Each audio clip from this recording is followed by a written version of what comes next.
Hi everyone, Stephen Port from DAPS UK. Today I want to show you a very quick solution on how to build a policy hub with acceptance and acknowledgement that people have read the policy using some out-of-the-box components within SharePoint Online, Microsoft Forms, and Microsoft 365. So let's jump straight into it. Okay, so one of the common questions we get from our clients is that they want to put out policies, procedures into the intranet or across Microsoft 365, but they also want to make sure that the end users have actually read them and have acknowledged that they have read them as well. So how can we do this using the tools that we have available? And this is again a very simple solution. There are other ways of doing this. We could use things such as Power Automate, Power Apps, SharePoint lists, for example, to achieve a similar sort of thing. But I think this is a really nice way to get up and running, that starter for 10 approach.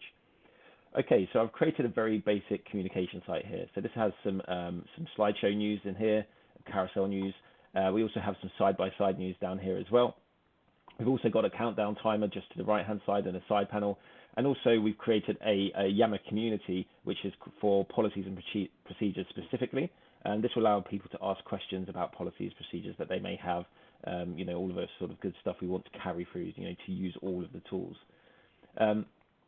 One of the tools that we can use to be able to capture this information is Microsoft Forms. So Microsoft Forms is a really powerful sort of asset that we have within Microsoft 365.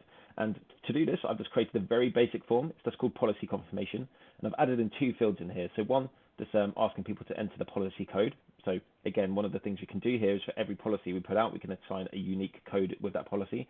And this way that users will have to, rather than just clicking on submit, actually have to go and grab that policy code from the policy itself. And then we also just have a little tick box here just to say, that they've confirmed they've read that as well. So that's all created great, so we can use that now. That's also shared with the wider organization. So let's have a look at how we can actually do this. So to create a new policy, what I'm going to go to do is just click on a new tab and go down to a new news post. I could use a page should I so wish to, but I want news because I want that to pull through into these sort of news web parts, and also for it to be a bit more promoted across the organization. So I'm going to click on one of my page templates here, Policy Acknowledge. And I'm just going to go click on Create Post just down in the bottom right. Okay, so on the actual page template itself, a very simple page template. I've got a sort of a page image at the top here with a page title. So I can call this my new policy 123, for example.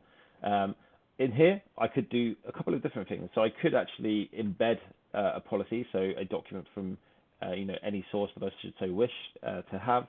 I could use the actual page to build the policy itself. I could even just drag and drop a PDF into this page, and that will show within a file viewer web part as well. As mentioned earlier, down at the bottom here, we've just got a simple text web part. So this is where I'm just putting the policy code for that specific policy on the page as well. So this is something I can use really, quite powerfully to track every sort of policy, even with the updates, taking the dates as a timestamp. So whatever naming conventions we may want to use across here as well. Over on the right-hand side, so in the 1/3 column, we've actually just embedded the Microsoft form into the side panel. So now we've got the option to collect responses. So I'm just going to making sure I'm selecting collect responses. And once that's done, I'm happy with that. I can change the image as well. So I'm just going to jump into here, go to my stock images, and I'm just going to choose. There we go. Choose a nice city image there for me. Okay, so perfect. I can drag that around if I need to as well. Okay, so I'm going to go and post this news now to the business. Okay, so that's now posted, and straight away it's available for me on my SharePoint site.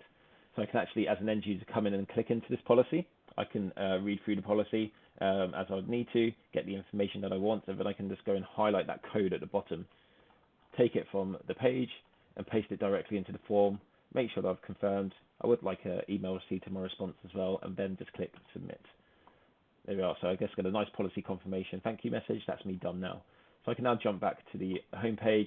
I can also have a look on the same page and see actually there's a grievance policy acceptance due within 7 days. So I'm getting some good information from this site that I come to. Okay, and how does that work within Microsoft Forms? So if I just refresh this and go back into Microsoft Forms, I can see here that I've had 3 responses. Obviously, this would build up as more people respond. I can go through here and see who the respondent was. I can also see the various policy code that it was for as well, so it's really useful stuff here.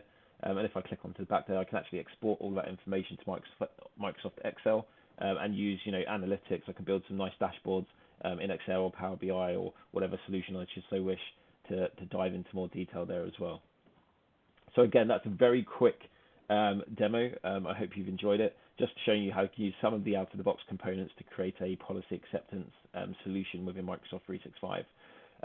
If you wouldn't mind sort of liking, commenting, and sharing this video with your network, that'd be much appreciated. And if you do have any suggestions for other tips or solutions you'd like to see using out-of-the-box components, please leave a comment below, and we'll look at creating a new video on one of those solutions that are posted. Thank you very much. Cheers.